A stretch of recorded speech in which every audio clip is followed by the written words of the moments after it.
Okey, Pak Kadus, uronyo katakan suasana kemeriahan Maulid di Dusun Gano, Kampung Lam Dingin. Jadi dengan berjalannya Maulid, selain daripada acara makan bersama kanduri, pupu mentang acara yang diadakan selain dari kanduri, Pak Kadus? Ya, jadi alhamdulillah rangkaian dari acara Maulud aja di Dusun Gano, Kampung Lam Dingin kata mulai sejak tanggal 22 teruronyo. Tanggal 22-nya adalah pendaftaran mengikuti festival sayembara Islami anak-anak. Ya, jadi yang tak adakan bak tanggal 25 Oktober sampai dengan 1 November.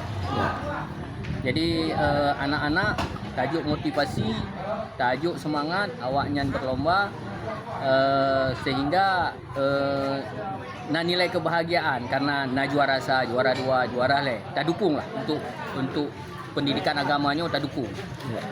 Kemudian setelah itu puronyo tanyo kata kauri, muno alhamdulillah tanyo nata kauri sabo ekor lemo dari Kampung Lam Dingin yang tak bagi buah kepada seluruh masyarakat warga Dusun Gano. Tak bagi sabo kakak, sabo buah, kabupaten buah. Selanjutnya nyopi kata kauri tak undang warga-warga sekitar tanyo, nah Kampung Lampulo, nah Kampung Lamberusket, nah dari pesantren sekitarnya. Nah selanjutnya kamu insya Allah malam mari sama-sama kita dengar dakwah dan ceramah yang akan disampaikan oleh Tengku Haji Sri Darmawan dari Miruk Tama. Luar biasa. Ya. Padit kakak ini di dusunnya, Pak? Khusus untuk Dusun Gano kurang lebih 340 kakak. Okey Pak, apa harapan dan ucapan drone setelah acara yang selesai itu kepada masyarakat dan seluruh undangan yang hadir? Ya.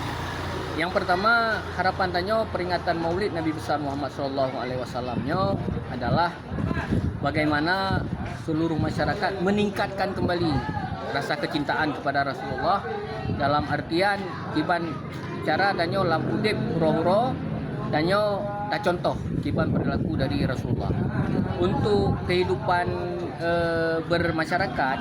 Nyo alhamdulillah gotong royong masyarakat luar biasa dan nyo yang perlu kita tingkatkan adalah pelaksanaan sholat berjamaah di Masjid Al-Maghfirah Dusun Gano. Nya keharapan kamu bah masjid lawetnya makin ramai, lebih ramai dari baro-baro.